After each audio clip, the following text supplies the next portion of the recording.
আসসালামু আলাইকুম সপ্তম শ্রেণীর প্রিয় শিক্ষার্থীবৃন্দ, আশা করি আপনারা সবাই ভালো আছেন। আজকে আমি আপনাদের কততম অধ্যায়, সপ্তম অধ্যায় সম্ভবত, হ্যাঁ সপ্তম অধ্যায়, কারণ অষ্টম অধ্যায় হচ্ছে সমান্তরাল সরলরেখার উপর, আর আমাদের সপ্তম অধ্যায়টা হচ্ছে সরল সমীকরণের উপর। তো আপনাদের প্রত্যেকেরই যারা সপ্তম শ্রেণীতে রয়েছেন, আশা করি বার্ষিক পরীক্ষায় কি রয়েছে, সরল সমীকরণ অধ্যায়টি রয়েছে। তো আজকে আমি আপনাদেরকে কিছু গুরুত্বপূর্ণ সৃজনশীল প্রশ্নের সমাধান করাবো, যেগুলো হয়তোবা আপনাদের বার্ষিক পরীক্ষায় খুবই ভালোভাবে কাজে লাগবে এবং আপনাদের পরীক্ষার জন্য সহায়ক হবে।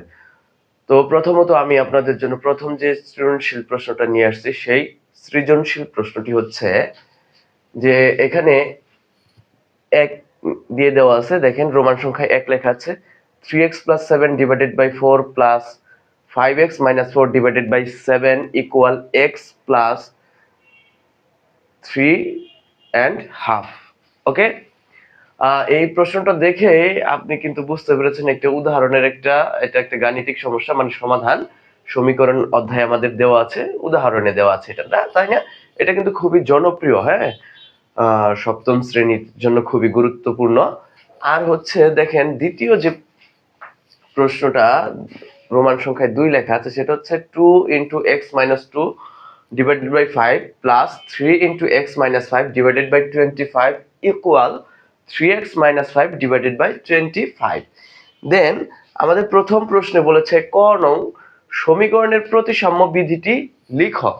দেখেন আপনাদের বইয়ের প্রতিসাম্য বিধি ব্যতীত রয়েছে আর গুণন বিধি, রয়েছে বর্জন বিধি, রয়েছে কি পক্ষান্তর বিধি। এই বিধিগুলো সম্পর্কে আপনাকে ভালোভাবে জ্ঞান রাখতে হবে এবং অবশ্যই এই বিষয় সম্পর্কে আপনাকে জানতে হবে। মোটামুটি চারটি বিধি রয়েছে আপনার বইয়ে, সেই চারটি বিধি আপনাকে মনে রাখতে হবে, কেমন? আর হচ্ছে দ্বিতীয়ত কথা হচ্ছে, এখানে আমি যেটা করেছি সেটা হচ্ছে ক নং প্রশ্নের যে উত্তরটা সেটা আগে থেকে লিখে রাখছি, কারণ লিখতে হয়তো একটু বেশি সময় লাগতে পারে, সেই জন্য।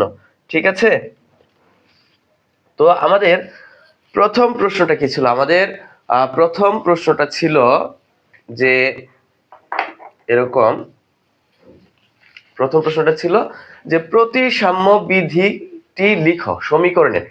তো একই সাথে শুনেন, সমীকরণের দুইটা পক্ষ থাকে, তাই না?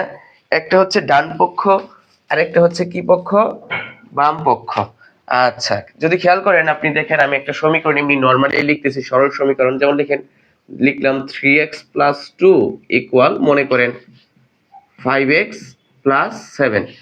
এটা হচ্ছে একটি সমীকরণ এবং এই সমীকরণে দুটি পক্ষ রয়েছে, তাই না? এটা হচ্ছে কি বাম পক্ষ, এগুলো আপনারা জানেন, তারপরেও লিখতেছি আর কি। এটা হচ্ছে কি ডান পক্ষ। এখন আপনি যদি এই ডান পক্ষের অংশটাকে কোনো প্রকার চিহ্ন পরিবর্তন না করে, আমি আবারও বলতেছি, ডান পক্ষের এই অংশটিকে কোনো প্রকার চিহ্ন পরিবর্তন না করে বাম পক্ষে নিয়ে আসেন এবং বাম পক্ষের অংশটাকে কোনো প্রকার চিহ্ন পরিবর্তন না করে ডান পক্ষে নিয়ে আসেন, তাহলে আপনি যা পাচ্ছেন সেটাই হচ্ছে কি সমীকরণের প্রতিসাম্য বিধি। অর্থাৎ এই সমীকরণ থেকে আপনি এটা এইভাবে লিখতে পারবেন যে 5x + 7 = কি 3x + 2। আপনি যদি খেয়াল করেন তাহলে দেখবেন যে আমি ডান পক্ষের 5x + 7 কে লিখেছি আমাদের এই পাশে বাম পক্ষে, আর বাম পক্ষের 3x + 2 কে লিখেছি কোথায়? ডান পক্ষে, এবং এদের চিহ্নের কোনো কি করি নাই, পরিবর্তন করিনি। মূলত এটাই হচ্ছে কি প্রতিসাম্য বিধি। সহজ কথায় যদি আপনি এইভাবে চিন্তা করেন আরো সহজভাবে, যদি a = b হয় তাহলে কি b = কি হবে? a হবে। এটাই হচ্ছে মূলত কি প্রতিসাম্য বিধি। আর সমীকরণের প্রতিসাম্য বিধিটা আমরা কিভাবে লিখব? একই সাথে ডান পক্ষের সবগুলো পদ বাম পক্ষে এবং বাম পক্ষের সবগুলো পদ ডান পক্ষে কোনো চিহ্ন পরিবর্তন না করে স্থানান্তর করা যায়, একে কি বলা হয়? প্রতিসাম্য বিধি বলা হয়। আশা করি আপনারা বুঝতে পেরেছেন এবং উদাহরণ যেটা দিলাম সেটাও বুঝতে পেরেছেন। আচ্ছা, মুছে দেই। এবার আমি একটু খ নং প্রশ্নে চলে যাই।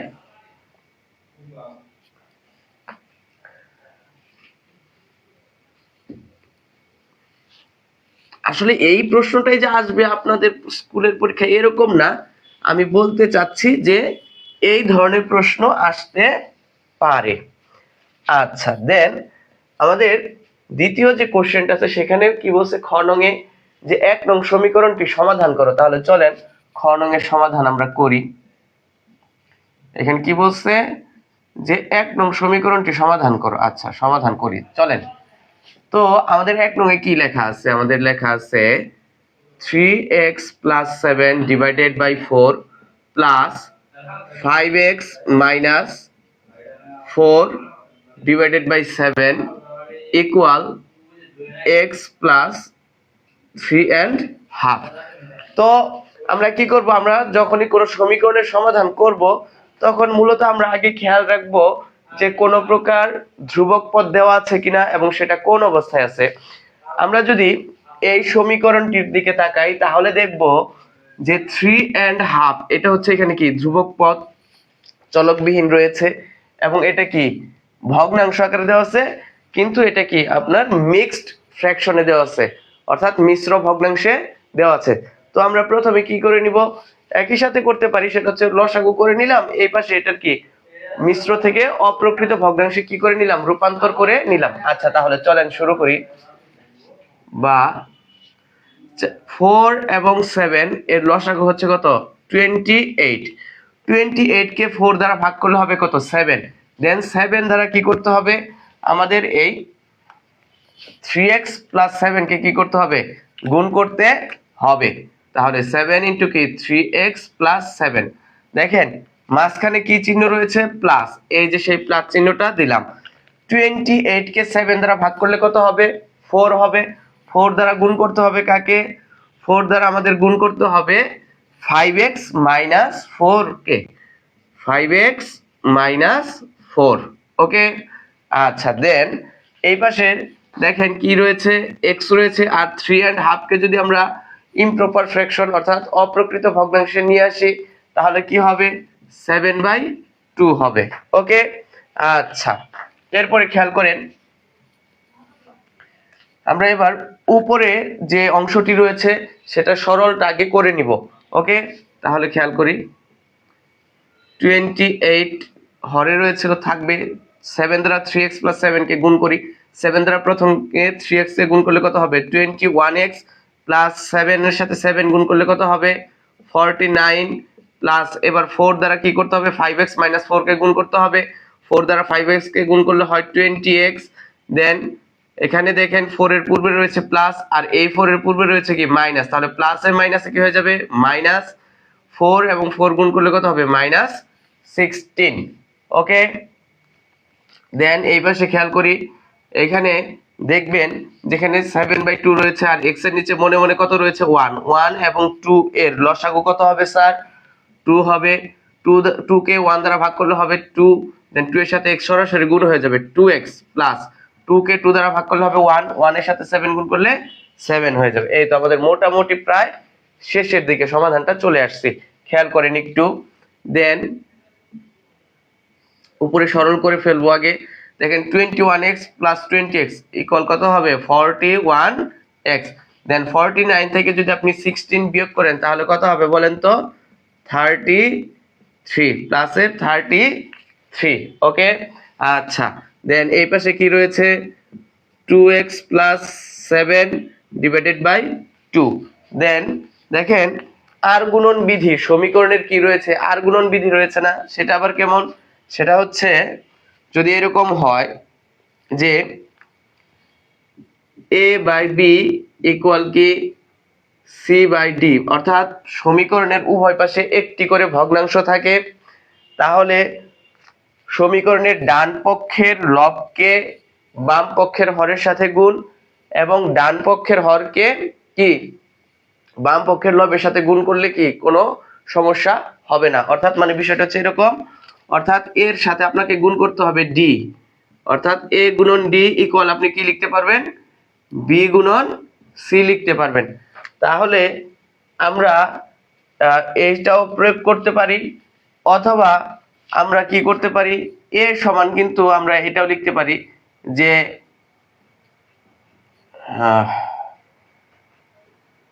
এইভাবেও লিখতে পারি, সেটা হচ্ছে এ ইকুয়াল লিখতে পারি কি বি ইন্টু সি, নিচে ডি কি ভাগাকারে ছিল সেটা ভাগাকারে রয়ে গেল, এইভাবেও লেখা যাবে।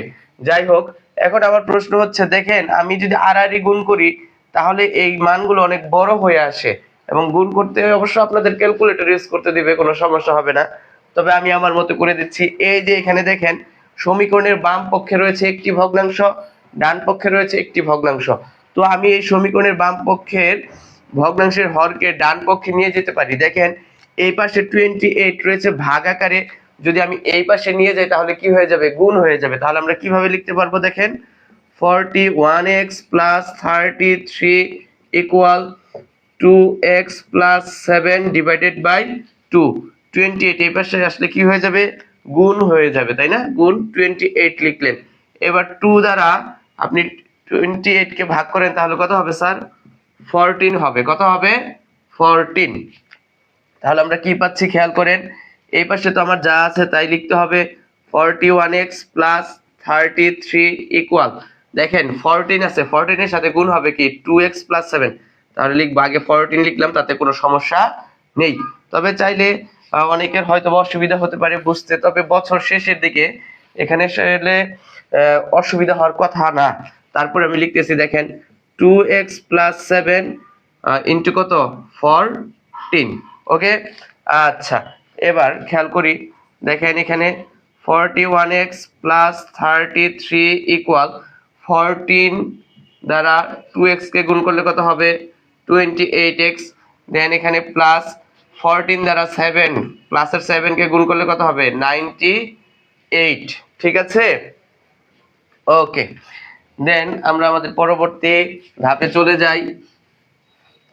খেয়াল করেন, এখন এই যে প্লাসের 28x, এই যে আমাদের প্লাসের 28x, এটাকে যদি ডান পক্ষ থেকে বাম পক্ষে নিয়ে আসে তাহলে কি হয়ে যাবে, মাইনাস হয়ে যাবে। আর আপনি জানেন যে আমরা যখন সাধারণত সমীকরণগুলো সমাধান করি, চলকযুক্ত যে পদগুলো রয়েছে সেগুলোকে আমরা সবসময় কি করি, বাম পক্ষে রাখি, তাই না? ডান পক্ষে রাখলেও সমস্যা নাই, তবে আমরা কি আমাদের যে প্রচলিত আমাদের দেশে যেভাবে চলে আর কি, বা চলছে বা চলে আসতেছে, তাই না? অবশ্য সারা বিশ্বে এইভাবেই চলে, সমস্যা নাই। খেয়াল করেন, যদিও আমি আসলে এত কিছু জানি না, তবে আমি যত প্রকার সমীকরণ সমাধান করতে দেখছি যে তারা চলকযুক্ত পদগুলোকে কি রাখে, বাম পক্ষে সাধারণত রাখে, অর্থাৎ যে চলকটির মান আমাদের কি করতে হয়, বের করতে হয়। ওকে, তাহলে দেখেন 41x, এই যে প্লাসের 28x, এই পাশে আসলে কি হবে, মাইনাসের 28x। দেন খেয়াল করেন এই পাশে আমাদের রয়েছে কি প্লাসের 33। এখন আমরা যদি প্লাসের 33 কে যদি বাম পক্ষ থেকে ডান পক্ষে নিয়ে আসি তাহলে কি হয়ে যাবে, মাইনাসের 33 হয়ে যাবে। এখন 41x থেকে 28x বিয়োগ করলে কত হবে স্যার, 13x ইকুয়াল 98 থেকে 33 বিয়োগ করলে হবে কত, 65। দেন x ইকুয়াল, দেখেন x এর সাথে 13 এর সম্পর্ক কি, গুণের। যদি এই 13 কে আমরা বাম পক্ষে নিয়ে আসি, বাম পক্ষ থেকে কি ডান পক্ষে নিয়ে যাই তাহলে কি হয়ে যাবে, ভাগ হয়ে যাবে। দেন তাহলে আমরা কি লিখবো, 65 ডিভাইডেড বাই 13। এখন 13 দ্বারা 65 কে ভাগ করলে কত হবে, 5 হবে। কত হবে, 5।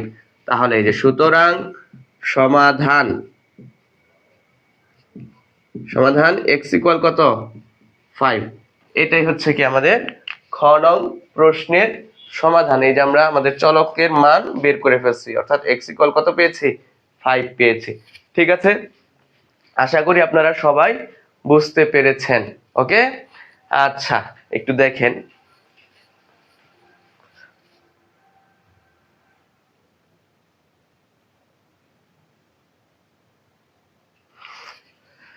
আচ্ছা ঠিক আছে, এবার আমরা আমাদের গ নং প্রশ্নের সমাধানটা করব। হ্যাঁ,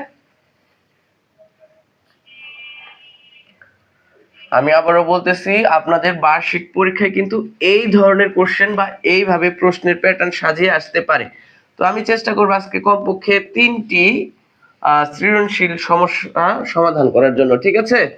শুনেন, আপনি যদি নিয়ম পারেন বা আপনি যদি নিয়ম জানেন আর হচ্ছে পরীক্ষার হলে যদি আপনি নিজেকে শান্ত রাখতে পারেন, তাহলে আপনি কিন্তু ইজিলি গণিতে মানে ক্লাস 7-এর যে প্রশ্নটা হবে এখানে ইজিলি আপনি 95+ পেতে পারেন। মানে 95+ পাওয়া কোনো ব্যাপারই না, মানে 95 নাম্বারের বেশি পাওয়া কোনো ব্যাপারই না, যদি আপনি একটু শান্তভাবে পরীক্ষা দেন, বেশি বেশি অনুশীলন করেন, মেইন বইয়ের উদাহরণের অঙ্কগুলো দেখেন, কাজের অঙ্কগুলো দেখেন, প্লাস হচ্ছে আপনার যে বাসায় গাইড রয়েছে সেখানে অনেক বহু নির্বাচনী প্রশ্ন রয়েছে, প্লাস হচ্ছে কি এই আমাদের সংক্ষিপ্ত প্রশ্ন রয়েছে, এগুলো যদি আপনি করেন 90 উপরে পাওয়া কোনো ব্যাপারই না। দেখবেন যে আপনার ক্লাসের কেউ না কেউ 98-100 পেয়ে বসে আছে, ঠিক আছে? শুধু আপনিই পান নাই, কারণ আপনি বছরের শুরু থেকে ভালো করে হয়তোবা পড়েন নাই। আচ্ছা দেখেন, গ নাম্বার বলছে কি, গ নং প্রশ্নে বলেছে যে এই যে গ নং প্রশ্নটা এখানে 2 নং সমীকরণ সমাধান করে এর সঠিকতা যাচাই করো, মানে এর সত্যতা, মানে আমরা যে সমীকরণটা সমাধান করে যে চলকের মানটা বের করব সেটা সমীকরণে বাম পক্ষ এবং ডান পক্ষে বসাতে হবে, বসানোর পর দেখাতে হবে যে বাম পক্ষ এবং ডান পক্ষ কি হয়েছে, সমান হয়েছে। যদি বাম পক্ষ এবং ডান পক্ষ সমান হয় তাহলে আমাদের সমীকরণের সমাধানটা কি রয়েছে, ঠিক রয়েছে। বুঝতে পারছি বিষয়টা? আচ্ছা চলেন গ নাম্বার সমাধান করি। তো গ নং প্রশ্নটা কি আছে দেখেন, গ নং প্রশ্নে বলা আছে 2 × x - 2 ডিভাইডেড বাই 5 দেন হচ্ছে plus 3 × x - 5 divided by 25 then equal রয়েছে কি 3x - 5 ডিভাইডেড বাই 25।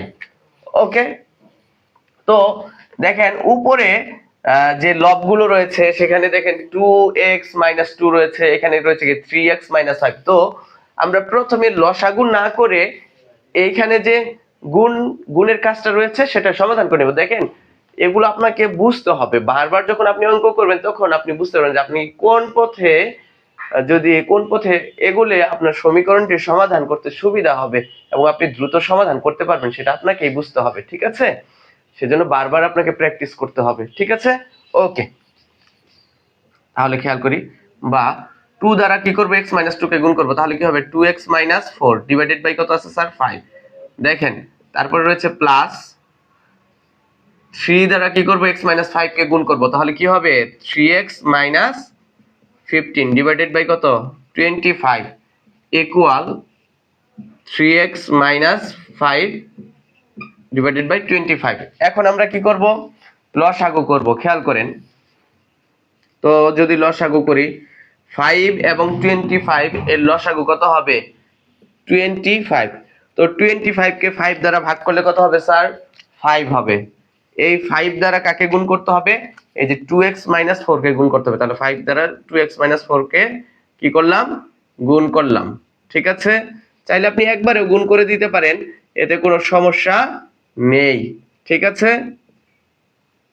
সরি, দেন 25 কে 25 দ্বারা ভাগ করলে কত হবে 1, 1 এর সাথে 3x - 15 গুণ করলে 3x - 15 ই হবে ইকুয়াল, দেখেন 25 এখানে হবে 3x - 5।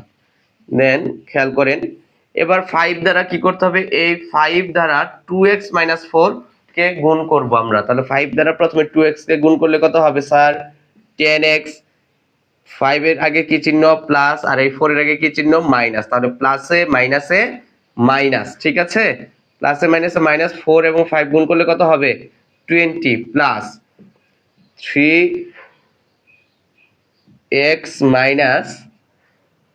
15 divided by 25 equal 3x - 5 divided by 25।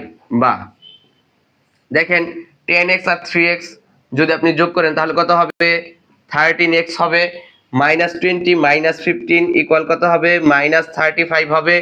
দেন নিচে 25 রয়েছে ইকুয়াল কত স্যার এখানে 3x - 5 ডিভাইডেড বাই 25।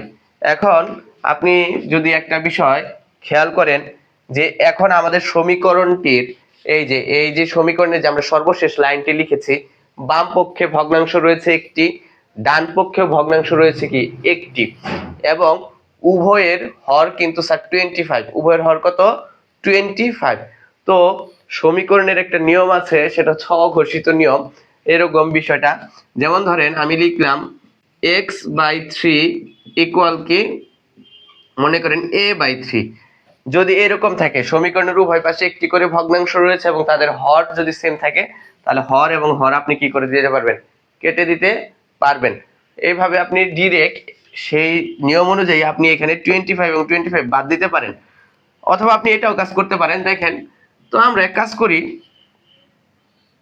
এই যে এই 25টা তো এই পাশে ভাগ আকারে আছে, তো যদি ডান পক্ষে নিয়ে যায় তাহলে কি হয়ে যাবে? গুণ হয়ে যাবে। তাহলে এটাই করি, এত ঝামেলায় যাওয়ার দরকারই নেই, আপনারা যেভাবে শিখে আসতেছেন ওইভাবেই আমরা করলাম। দেন দেখেন 3x - 5 ডিভাইডেড বাই 25, আর এই যে 25 গুণা ভাগ আকারে ছিল না এখানে, এটা যদি এই পাশে চলে আসে তাহলে কি হয়ে যাবে? গুণ হয়ে যাবে। তাহলে গুণ কত? 25। এই 25 কি যাবে? কাটা যাবে, লবে হরে কাটা গেল। দেন 13x মাইনাস কত? 35 ইকুয়াল কত হবে স্যার? 3x - 5।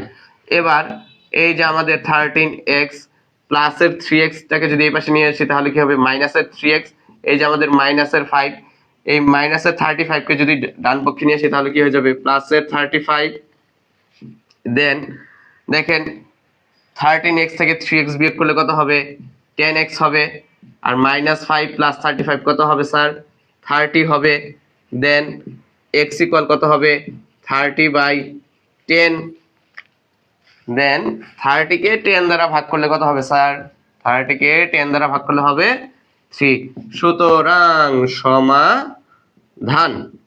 সুতরাং সমাধান কি পেলাম? সমাধান x ইকুয়াল কত? 3। ওকে, এটা কিন্তু আমাদের একটা অংশ শেষ হয়েছে, কারণ এখানে বলছে যে 2 নং সমীকরণ সমাধান করে আমরা সমাধান করলাম, এর সঠিকতা যাচাই করে। এখন আমরা কি করব? এই যে আমাদের মানটা বের হইলো, x এর মান 3 বের হইলো, যে এই সমাধানটা সঠিক রয়েছে কিনা সেটা আমাদের পরীক্ষা করতে হবে। সেটা কিভাবে করব? সেটা হচ্ছে জাস্ট সমীকরণের যে বাম পক্ষ আছে সেখানে একবার x এর মান বসাবো, আর ডান পক্ষে কি একবার x এর মান বসাবো। যদি দেখি যে ডান পক্ষ এবং বাম পক্ষের মান কি আসতেছে, সমান আসতেছে, তাহলে আমরা জাস্ট শেষে লিখে দেব যে সমীকরণটির সমাধান কি রয়েছে? সঠিক হয়েছে। তাহলে চলেন শুরু করি আমরা। আচ্ছা, এটা কিন্তু অর্ধেক অংশ গিয়েছে, হ্যাঁ, বাকি অংশ এখন করতেছি, খেয়াল করেন। আচ্ছা, এখানে মুছে দেই।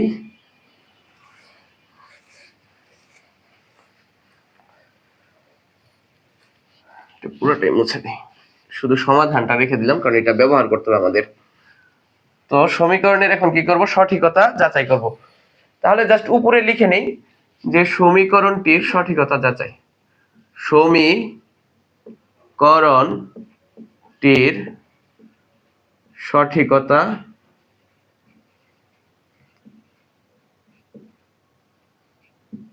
যাচাই। ঠিক আছে, তাহলে বাম পক্ষ লিখি। বাম পক্ষে যা ছিল তাই লিখবো এখন। তো বাম পক্ষে কি ছিল sir? 2 × x - 2 divided by 5 plus 3 × x - 5 divided by কত? 25। এখন সরাসরি এখানে x এর মানটা বসাই দেব, আর কিচ্ছু না।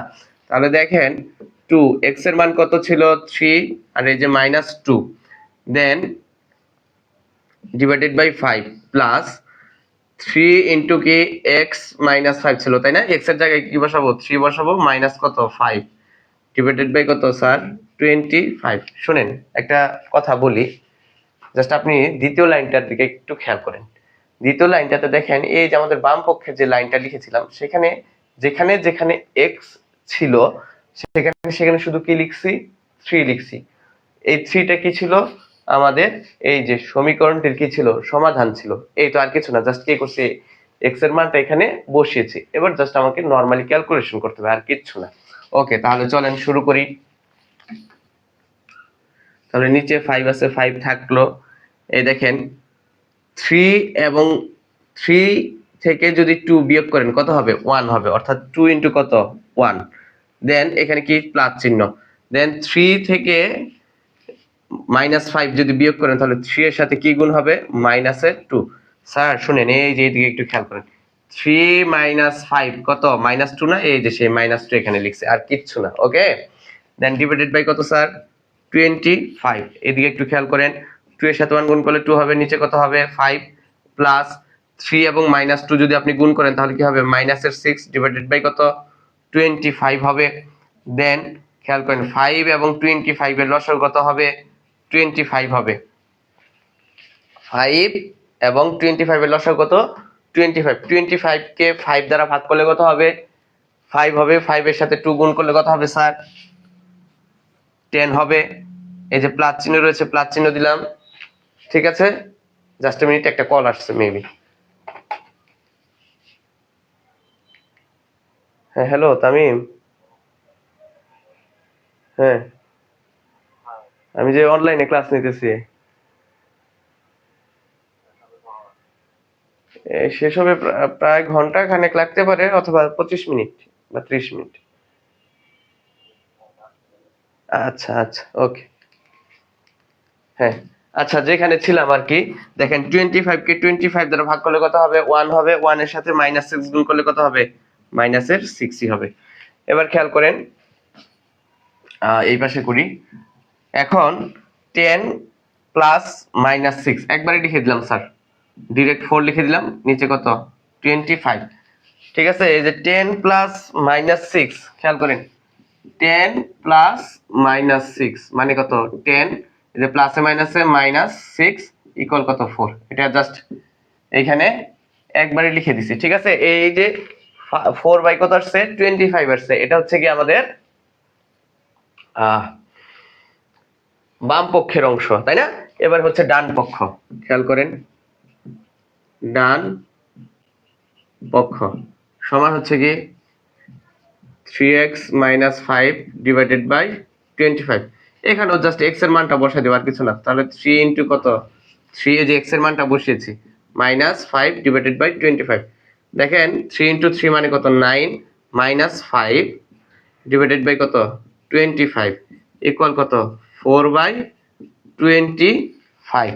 তাহলে আপনি যদি খেয়াল করেন দেখবেন যে আমাদের এইখানে বাম পক্ষের মান আসছে কত 4/25, ডান পক্ষের মানও কত আসছে 4/25। তাহলে আমরা কিন্তু দেখলাম যে বাম পক্ষের মান এবং ডান পক্ষের মান কি সেম। সুতরাং আমরা জাস্ট শেষে লিখে দেব এইভাবে যে সুতরাং বাম পক্ষ সমান কি ডান পক্ষ।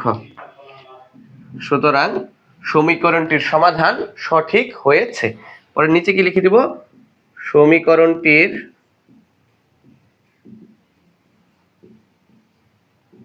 সমাধান সঠিক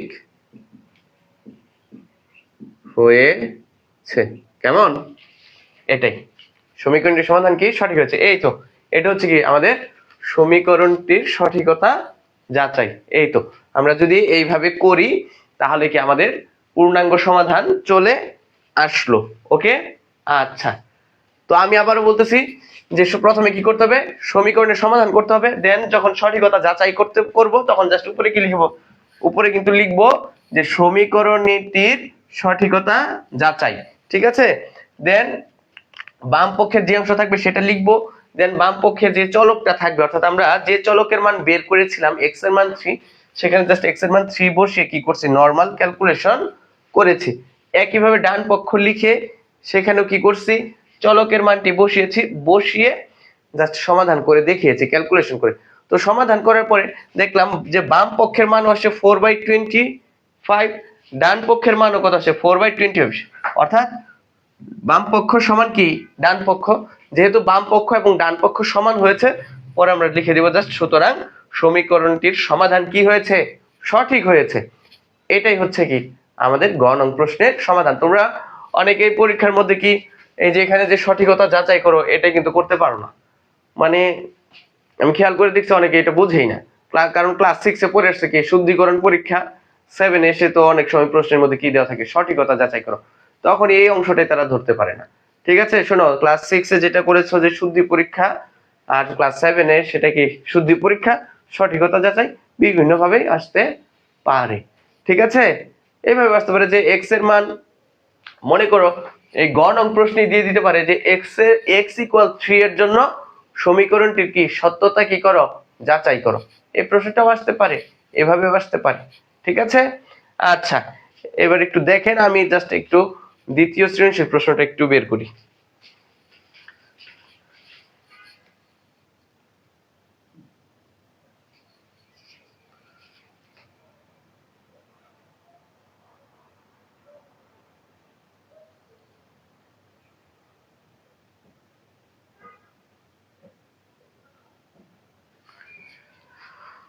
আচ্ছা, দ্বিতীয় প্রশ্নটা অবশ্য বের করে ফেলছে অলরেডি। আচ্ছা, এটা মুছে দেই, কেমন, এটা মুছে দেই। আমরা আমাদের দ্বিতীয় প্রশ্নের সমাধানের দিকে এগিয়ে যাই। আজ অনেক স্কুলেই পরীক্ষা শেষ হয়ে গেছে হয়তো বা ক্লাস 7-এর। হ্যাঁ, আরেকটা কথা, সপ্তম শ্রেণীতে যারা রয়েছেন আপনাদের দেখবেন যে 7.3-এর শেষে কি দেওয়া আছে, 2-3টা মেবি 2টার মতো কি দেওয়া আছে, সৃজনশীল দেওয়া আছে। সেই সৃজনশীলটা সমাধান করবেন। আর হচ্ছে দেখবেন যে সপ্তম শ্রেণীর বোর্ড বইয়ের 110 নং পৃষ্ঠায় একটা সৃজনশীল দেওয়া আছে, সেই সৃজনশীলটা অবশ্যই প্র্যাকটিস করবেন। আর পাশাপাশি সবগুলো অঙ্ক তো করতেই হবে বাসায়, যদি আপনি গণিতে 100-এ 100 পেতে চান। ঠিক আছে, এখন সেটা হচ্ছে আপনার উপর নির্ভর করবে যে আপনি আসলে 100-এ 100 পেতে চান কি না। ওকে, আচ্ছা, তাহলে দ্বিতীয় কোশ্চেনটা হচ্ছে এরকম যে একটি বাস ঘন্টায় 30 কিলোমিটার গতিবেগে ঢাকার গাবতলী থেকে আরিচা পৌঁছালো। এটা কিন্তু হচ্ছে আপনাদের বইয়ের প্রশ্নই আর কি, জাস্ট সেখান থেকে একটা সৃজনশীল তৈরি করা হয়েছে যে একটি বাস ঢাকার গাবতলী থেকে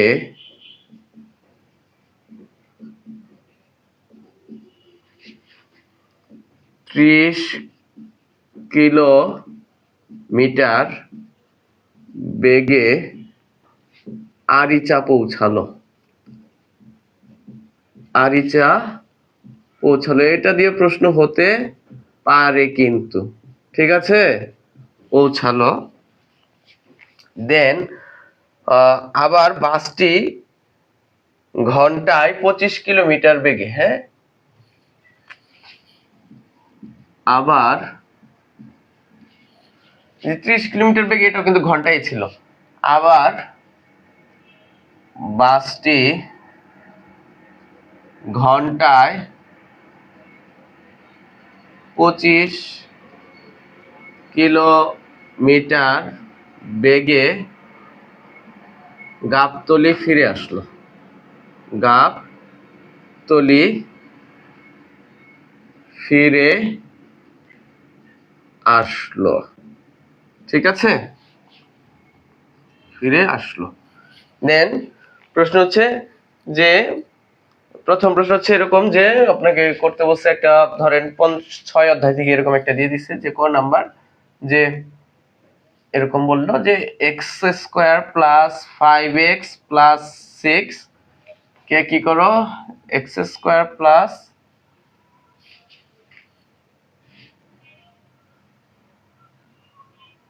10x + 21 কে লঘিষ্ঠ আকারে প্রকাশ করো। লঘিষ্ঠ আকারে প্রকাশ করো। খ নাম্বারে বললো যে যাতায়াতে মোট 5.5 ঘন্টা লাগলে গাবতলী এবং আরিচার দূরত্ব কত। বইয়ের প্রশ্ন একদম, হ্যাঁ, লিখলাম যাওয়া এবং ফিরে আসায়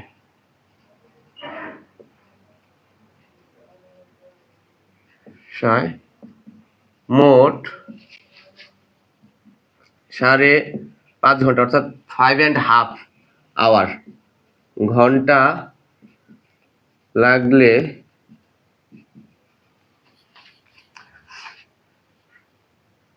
গাবতলী এবং আরিচার মধ্যবর্তী দূরত্ব কত?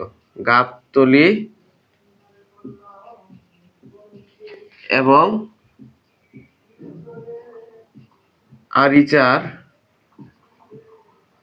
মধ্যবর্তী দূরত্ব কত? মধ্যবর্তী দূরত্ব কত? ঠিক আছে। আর গ নাম্বার কোশ্চেনটার পরে লিখি, হ্যাঁ, আগে এই দুটো সমাধান করে দিই। আচ্ছা যাই হোক, দেখেন এই প্রশ্নটা সমাধান করার জন্য ক নাম্বারটা কি করে দিই, দেন খ নং নিয়ে আমি আলোচনা করতেছি, কেমন? আচ্ছা ক নং এ কি বলছে দেখেন তো, ক নং এ কিন্তু বলছে যে আমাদের এখানে একটা ভগ্নাংশ দেওয়া আছে যে x square plus 5x plus 6 x square plus 10x plus 21, এই ভগ্নাংশটিকে কি করতে বলছে? লঘিষ্ঠকরণ করতে বলছে। তো লঘিষ্ঠকরণ করার প্রথম ধাপ হচ্ছে আমাদের যে লব এবং হর দেওয়া থাকবে তাদেরকে যদি উৎপাদকে বিশ্লেষণ করা যায় তাহলে আমরা অবশ্যই উৎপাদকে বিশ্লেষণ করব। আর যদি উৎপাদকে বিশ্লেষণ করা না যায় সেক্ষেত্রে আমাদের ভিন্ন কথা ভাবতে হবে। তো আমরা আগে দেখি আমাদের যে ভগ্নাংশটি দেওয়া আছে সেটাকে উৎপাদকে বিশ্লেষণ করা যাবে কি যাবে না। তাহলে খেয়াল করি ক এর সমাধান। আপনি যদি খেয়াল করেন ক নাম্বারে যে ভগ্নাংশটা দেওয়া ছিল সেটা হচ্ছে কি x square plus 5x plus 6, দেন হচ্ছে কি x square plus 10x plus কত 21। দেখেন এইখানে যে লব এবং হর দেওয়া আছে, লবে কি দেওয়া আছে x square plus 5x plus 6, আর হরে কি দেওয়া আছে x square plus 10x plus 21। তাহলে আমরা একটু রাফে এই অংশটা করে নিই আর কি, হ্যাঁ। দেখেন এই যে x স্কয়ার প্লাস কি দেওয়া আছে 5x প্লাস 6। দেখেন এই যে আমাদের লবটা দেওয়া ছিল এটার আকারটা কি রকম দেখেন তো, ax square plus bx plus c, এই আকারের, তাই না? দেখেন এই আকার নিয়ে আমি আজকে আর আলোচনা করব না, কারণ এই আকার নিয়ে অলরেডি আমি ক্লাস নিয়ে ফেলেছি। যদি আপনার অসুবিধা থেকে থাকে তাহলে আপনি কি করতে পারেন, ক্লাসটা দেখে নিতে পারেন, সমস্যা নেই। আচ্ছা যাই হোক, আমরা জানি এই আকারের যদি কি থাকে কোনো বীজগাণিতিক রাশি থাকে তাহলে সাধারণত সবসময় যে করা যাবে এরকম না, সাধারণত কি করা যায়, মিডল টার্ম পদ্ধতির মাধ্যমে উৎপাদকে বিশ্লেষণ করা যায়। তাহলে দেখেন এখানে 6 আছে, 6 কে যদি আপনি উৎপাদকে বিশ্লেষণ করেন তাহলে 2 3 এবং 2 যোগ করলে কত হবে 5 হবে, আবার 3 এবং 2 গুণ করলে কত হবে 6 হবে, তার মানে মিলে গেছে। খেয়াল করেন x স্কয়ার প্লাস, আরে একদম শেষ পর্যায়ে এসে যদি আপনি এখন উৎপাদকে বিশ্লেষণ না বুঝেন আপনার ক্লাস 7 এ আমার মনে হয় আরেক বছর থাকা উচিত, যদিও আমি জানি আপনারা এগুলো খুব ভালোভাবে পারেন। তো এখানে আপনাদের কি নাই, কোনো সমস্যা নাই। ওকে, দেখেন x square plus 3x plus 2x লিখলাম প্লাস 6 লিখলাম, দেন এই যে x স্কয়ার প্লাস 3x এখান থেকে কি কমন যাবে, x কমন যাবে, x কমন হলে কি থাকবে x প্লাস 3, দেন প্লাস এই যে 2x প্লাস 6 এখান থেকে যদি আপনি 2 কমন নেন তাহলে কি থাকবে x প্লাস 3 থাকবে। তাহলে দেখেন এখানেও x প্লাস 3 রয়েছে, এখানেও কি রয়েছে x প্লাস 3 রয়েছে। তাহলে আমরা কি করব, x প্লাস 3টা কমন নিয়ে নিই। দেখেন x প্লাস 3টা কমন নিয়ে নিলাম, তাহলে কি থাকলো এখানে x, এই যে xটা লিখলাম, আর এখানে কি থাকলো প্লাসের 2, এই যে প্লাসের 2। তাহলে x square plus 5x plus 6 কে যদি আমরা উৎপাদকে বিশ্লেষণ করি তাহলে আমরা কি পাবো, x প্লাস 3 x প্লাস 2 পাবো। তাহলে আমরা এখানে সরাসরি লিখে দিলে আমাদের কোনো কি নাই, সমস্যা নাই। তাহলে x square plus 5x plus 6 এর পরিবর্তে কি লিখতে পারবো, x প্লাস 3 x প্লাস 2। আপনি চাইলে আমার মতো করেই করতে পারেন, অর্থাৎ পরীক্ষার খাতার শেষ পৃষ্ঠায় রাফ অংশে এই অংশটা করে নিতে পারেন।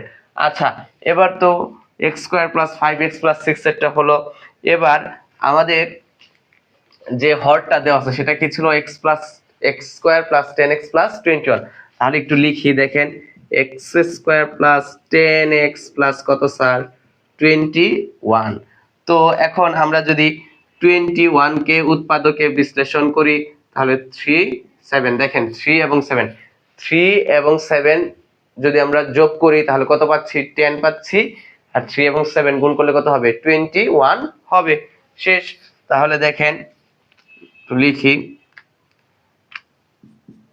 x square plus 3x plus কি স্যার 7x প্লাস কত 21 দেন এই x স্কয়ার প্লাস 3x থেকে কি কমন যাবে x কমন যাবে তাহলে কি থাকবে x প্লাস 3 থাকবে দেন 7x প্লাস 21 থেকে কি কমন যাবে প্লাসের 7 কমন যাবে যদি 7 কমন নিই তাহলে কি থাকবে x প্লাস 3 থাকবে দেখেন এখানেও x প্লাস 3 রয়েছে এখানে x প্লাস 3 রয়েছে তাহলে x প্লাস 3 আগে কমন নিয়ে নিলাম তাহলে এখানে কি থাকলো x আর এখানে কি থাকলো প্লাসের 7 অর্থাৎ x প্লাস 7 ঠিক আছে এই যে x প্লাস 7 তাহলে আমরা কিন্তু x square plus 10x plus 21 কে উৎপাদকে বিশ্লেষণ করে কি পাবো x প্লাস 3 x প্লাস 7 পাবো তো আমরা এখানে লিখে দেই x প্লাস 3 x প্লাস 7 এখন আপনি যদি এখানে একটু খেয়াল করেন তাহলে দেখবেন যে x plus 3 x plus 3 x plus 2 x plus 1 একটু অপেক্ষা করেন মনে হয় কেউ আসছে জাস্ট আ মিনিট আসো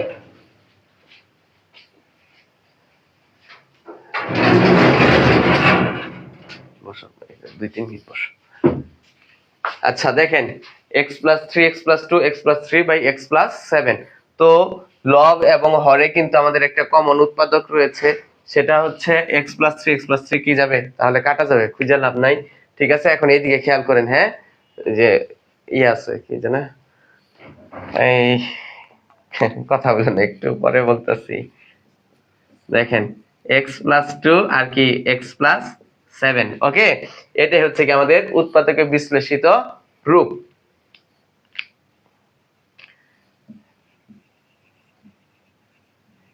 ঠিক আছে এই তো বেশি না আর 10 মিনিট সময় দেন আমরা জাস্ট খ নং প্রশ্নটা সমাধান করব আর গ নং প্রশ্নটা আপনাদের লিখাম বাড়ির কাছে দিয়ে দিব হ্যাঁ আচ্ছা আশা করি এটা বুঝতে পেরেছেন কোনো অসুবিধা হয়নি ওকে আচ্ছা আচ্ছা একটু মুছে দেই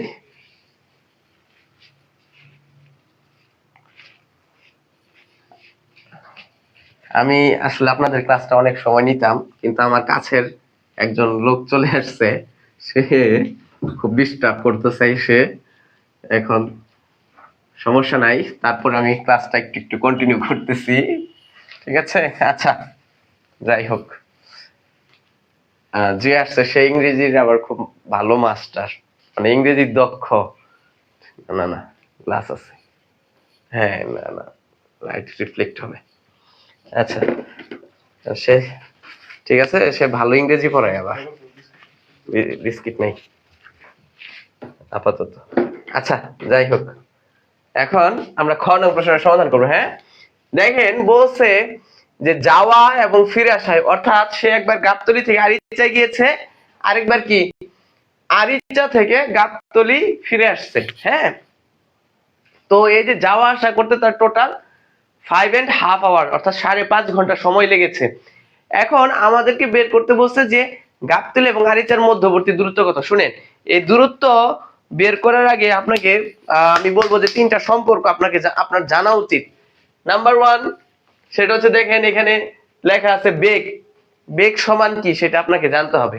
এটা আপনি ক্লাস 6 এ অলরেডি জেনেছেন সেটা ছিল যে বেগ সমান কি দূরত্ব ডিভাইডেড বাই কি সময় এখন দেখেন যেহেতু সমীকরণের অধ্যায়টা করতেছি তাহলে আপনি কিন্তু এখান থেকে সময় সমান কি লিখতে পারবেন সময় সমান কি লিখতে পারবেন দূরত্ব বাই বেগ লিখতে পারবেন না 100% লিখতে পারবেন জাস্ট এই যে বেগটা সময়ের জায়গায় চলে আসছে আর সময়টা কি এই যে বেগের জায়গায় চলে আসছে আর কিচ্ছু না ঠিক আছে এটা আপনারা জানেন এবং বুঝেন এটা আমিও জানি সেটা আপনিও জানেন ওকে তাহলে খেয়াল করি দেখেন এখানে আমাদের বের করতে বলছে দূরত্ব তাহলে আমরা মূলত ধরে নিব যে ঢাকা থেকে আরিচার দূরত্ব আমি এক্স ওয়াই যেটা ইচ্ছা আমি ধরে নিতে পারি সমস্যা নাই ঠিক আছে তাহলে শুনেন আমরা ধরে নেই যে খেয়াল করেন খ এর সমাধান সমাধান। ধরি দেখেন বলছে না যে গাবতলী ও আরিচার মধ্যবর্তী দূরত্ব কত, তাহলে ধরি গাবতলী এবং আরিচার মধ্যবর্তী দূরত্ব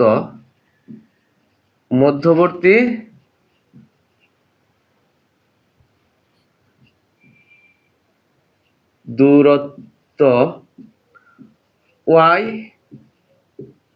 কিলোমিটার। ওকে, তো দেখেন একটি বাস ঢাকার গাবতলী থেকে 30 কিলোমিটার বেগে অর্থাৎ ঘন্টায় 30 কিলোমিটার বেগে আরিচা পৌঁছেছিল। অর্থাৎ সে যখন গাবতলী থেকে আরিচায় গিয়েছে তখন বাসটির বেগ কত ছিল, ঘন্টায় 30 কিলোমিটার। অর্থাৎ বাসটির 30 কিলোমিটার অতিক্রম করতে কতক্ষণ সময় লেগেছে, 1 ঘন্টা লেগেছে। তাহলে আমরা এখানে লিখতে পারি যে গাবতলী থেকে আরিচা, তাই না? আচ্ছা, এভাবে লিখি যে গাবতলী থেকে আরিচা পৌঁছাতে সময় লাগে। আচ্ছা, সময় লাগে, তাই না? একটু আগে কিন্তু আপনাদেরকে আমি একটা জিনিস লিখে দিয়েছিলাম, সেটা কি ছিল বলেন তো? সেটা ছিল সময় সমান দূরত্ব ভাগ কি ছিল, বেগ ছিল। এই কথাটা ছিল না বলেন তো? সময় সমান কি, দূরত্ব বাই বেগ। তো আমাদের এখানে প্রথম কথা হচ্ছে গাবতলী থেকে আরিচা পৌঁছাতে সময় লাগবে কতক্ষণ, সেটা আমরা এখন লিখব। এখন গাবতলী থেকে আরিচার দূরত্ব কত কিলোমিটার ধরেছি, y কিলোমিটার, সেই যে এই যে y কিলোমিটারটা লিখলাম। আর যখন গাবতলী থেকে আরিচা গিয়েছিল বাসটি, খেয়াল করেন, তখন তার বেগ কত ছিল বলেন তো? এই যে 30 কিলোমিটার ছিল। কি ছিল? 30 কিলোমিটার। তাহলে যে দূরত্ব বাই কি, বেগ, এত ঘন্টা। ঠিক আছে, দেখেন আবারও দেখেন, গাবতলী থেকে আরিচা পৌঁছাতে সময় লাগে y বাই 30 কিলোমিটার। কেন? কারণ আমরা জানি সময় সমান কি, দূরত্ব বাই বেগ। তাহলে গাবতলী থেকে আরিচার দূরত্ব কত ধরেছি, y ধরেছি। আর গাবতলী থেকে যখন বাসটি আরিচায় পৌঁছেছিল তখন বাসটির বেগ ছিল কত, 30। ঠিক আছে, এই যে সেই 30 দ্বারা ভাগ করেছি। ঠিক আছে, ভাগ করেছে আর কি, 30 দ্বারা ভাগ করা হয়েছে। এবার আবার বাসটি তো ফিরেও এসেছিল। বাসটি ঘন্টায় কত কিলোমিটার বেগে, দেখেন ঘন্টায় কি 25 কিলোমিটার বেগে কোথায় ফিরে আসছে, গাবতলী ফিরে আসছে। তাহলে এইভাবে লিখবো যে আরিচা থেকে গাবতলী পৌঁছাতে সময় লাগে, আবার আরিচা থেকে গাবতলী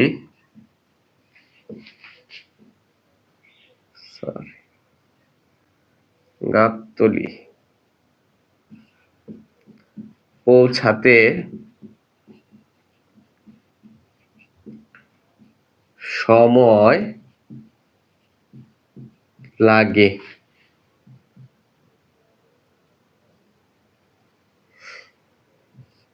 তাহলে যে দূরত্ব বাই বেগ, বেগ কত ছিল যখন আরিচা থেকে গাবতলী পৌঁছেছিল, দেখেন এই যে আবার বাসটি ঘন্টায় এত কিলোমিটার, গাবতলী থেকে গাবতলী ফিরে আসলো।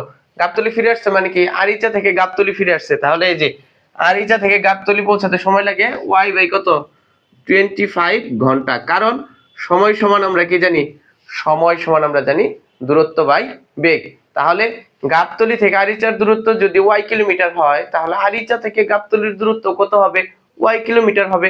আর যখন সে আরিচা থেকে গাবতলী ফিরে আসছিল তখন তার বেগ ছিল ঘন্টায় কত কিলোমিটার, 25 কিলোমিটার। সেই জন্য এই যে দূরত্বকে 25 দ্বারা কি করেছি, ভাগ করেছি। ইজি। দেখেন এই যে আমাদের এখানে যদি আপনি খেয়াল করেন তাহলে দেখবেন যে এখানে যে দূরত্ব সময় আর এখানে যে সময়, এটা ছিল কি গাবতলী থেকে আরিচা পৌঁছাতে সময়। আর এই সময়টা কি ছিল, দ্বিতীয় সময়টা আরিচা থেকে গাবতলী পৌঁছাতে সময়, অর্থাৎ যাওয়া এবং আসার সময়। তাহলে প্রশ্ন অনুযায়ী দেখেন আমাদের খনঙে বলছে যে যাওয়া এবং আসায় মোট কয় ঘন্টা সময় লাগে, 5.5 ঘন্টা সময় লাগে। তাহলে এই সময় আর এই সময় যদি আমরা যোগ করি, অর্থাৎ গাবতলী থেকে আরিচা পৌঁছানোর সময় এবং আরিচা থেকে কি গাবতলী ফিরে আসার যে সময়, সেই সময়টা যদি যোগ করি তাহলে কার সমান হবে? 5.5 আওয়ার্স এর সমান হবে। ঠিক আছে, ওকে। তাহলে প্রশ্ন মতে দেখেন, একটু ছোট করে লিখছি, এইখানে শেষ করার চেষ্টা করব এই অংশেই। প্রশ্ন মতে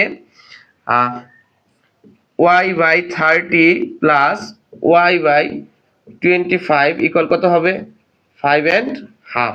ওকে, এবার দেখেন 30 এবং 25 এর লসাগু হচ্ছে 150। 150 কে 30 দ্বারা ভাগ করে নিলেন, তাহলে কত পাবেন? 5 পাবেন। 5 এর সাথে কি হবে? ওয়াইটা গুণ হবে। মাঝখানে কি চিহ্ন রয়েছে? এই যে প্লাস চিহ্ন রয়েছে। হ্যাঁ, এবার 150 কে 25 দ্বারা ভাগ করেন, কত পাবেন? 6 পাবেন। কত পাবেন? 6। এই 6 দ্বারা কার সাথে গুণ করবেন? y এর সাথে, তাহলে কি পাবেন? 6y। দেন 5.5 কে যদি আপনি ইমপ্রপার ফ্র্যাকশনে প্রকাশ করেন তাহলে কি পাবেন? 11/2। ওকে, এরপরে দেখেন, খেয়াল করেন, 5y and 6y ইকুয়াল কত? 11y ডিভাইডেড বাই কত? 150 ইকুয়াল 11/2।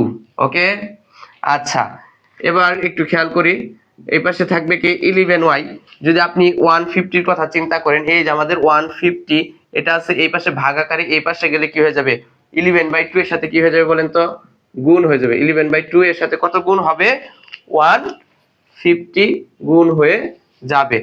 আবার এক কাজ করেন, দেখেন, তাহলে আপনি কিন্তু এইভাবে লিখতে পারেন যে 11y ইকুয়াল 11 ইন্টু কত? 150 ডিভাইডেড বাই 2। এখন চাইলে আরেকটা কাজ করা যেতে পারে, সেটা হচ্ছে দেখেন, এই পাশে 11 y এর সাথে কি সম্পর্ক? গুণ। আর এই পাশে আসলে কি হয়ে যাবে? ভাগ হয়ে যাবে, অর্থাৎ হরের সাথে গুণ হবে। তাহলে এই 11টাকে আমি এই পাশে নিয়ে আসি, তাহলে সেটা কি এখানে কি হয়ে যাবে? গুণ হয়ে যাবে। এই যে দেখেন, এই তো হয়ে গেল। তাহলে এই যে 11 আর এই 11 কি যাবে? কাটা যাবে। 2 দ্বারা 150 কে ভাগ করলে কত হবে? 75 হবে। তাহলে আমরা y এর মান কত পেলাম বলেন তো? 75 পেলাম। আপনাদের যদি কোনো সমস্যা থাকে একটু দেখে নেন, জাস্ট হচ্ছে আমাদের অ্যানসারটা কি ঠিক আছে কিনা আপনারা একটু ক্যালকুলেশনটা একটু ভালো করে দেখিয়েন। হ্যাঁ, আচ্ছা, তাহলে y এর মানটা পেয়ে গেলাম। y কত? 75। তাহলে আমরা গাবতলী এবং আরিচার মধ্যবর্তী দূরত্ব কত ধরেছিলাম? y কিলোমিটার ধরেছিলাম না? তাহলে জাস্ট শেষে লিখে দিব, সুতরাং গাবতলী এবং আরিচার মধ্যবর্তী দূরত্ব কত কিলোমিটার? 75 কিলোমিটার। সুতরাং গাবতলী এবং আরিচার মধ্যবর্তী দূরত্ব 75 কিলোমিটার। সরি একটু খেয়াল করি, কিলোমিটার। এটাই হচ্ছে আমাদের অ্যান্সার। ঠিক আছে, 75 কিলোমিটার। আচ্ছা, আশা করি আপনারা বুঝতে পেরেছেন। দেখেন, এই অঙ্কটা জাস্ট হচ্ছে আপনি যদি এই 2 লাইন বুঝতে পারেন তাহলে শেষ। ঠিক আছে, এখন আমার কথা হচ্ছে, গড় অঙ্কটা আপনাদের এরকম প্রশ্ন হয়তো একটা সমীকরণ দিয়ে দিতে পারে, অথবা বলতে পারে যে গড় বেগ নির্ণয় করো, অথবা ধরেন আরেকটা, এখানে 1 দিয়ে এটা লিখলো, আর 2 দিয়ে মনে করেন এই যে আপনাদের বইয়ে আছে না কলম এবং খাতার অঙ্ক, টোটাল মূল্য, তারপরে রয়েছে কি রয়েছে বলেন তো? তারপরে কিন্তু রয়েছে হচ্ছে যে আমার জানা মতে পিতা পুত্রের বয়স দিয়ে কিছু অঙ্ক করা আছে, প্লাস হচ্ছে যে ক্রিকেটারদের নিয়ে কিছু অঙ্ক করা আছে। তো যে এই অঙ্কগুলো আছে, এগুলো আপনারা একটু বাসায় করবেন সুন্দরভাবে, এবং সংশ্লিষ্ট সৃজনশীল প্রশ্নগুলো বাসায় সুন্দরভাবে করবেন। দেখেন, জীবনটা আসলে খুবই গুরুত্বপূর্ণ। আমরা অবহেলায় সময় নষ্ট করি বা করছি। তো আপনারা যারা জীবনে শাইন করতে চান, আসলে দুনিয়ার জীবনে শাইন করলেই তো হবে না, আখিরাতের কথাও একটু চিন্তা করতে হবে। সেটা আসলে যে আর ব্যক্তিগত ভাবে চিন্তা ভাবনা করে। তারপরে আমার কথা হচ্ছে, আপনারা সফলতার শীর্ষে পৌঁছান, কিন্তু তার জন্য আপনাকে পরিশ্রম করতে হবে এবং ভালোভাবে পড়াশোনা করতে হবে। সবার জন্য দোয়া থাকবে।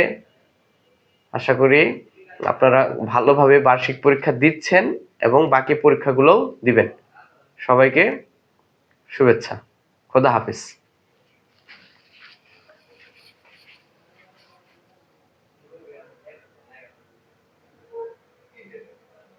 কমেন্ট করেছে নুরিন,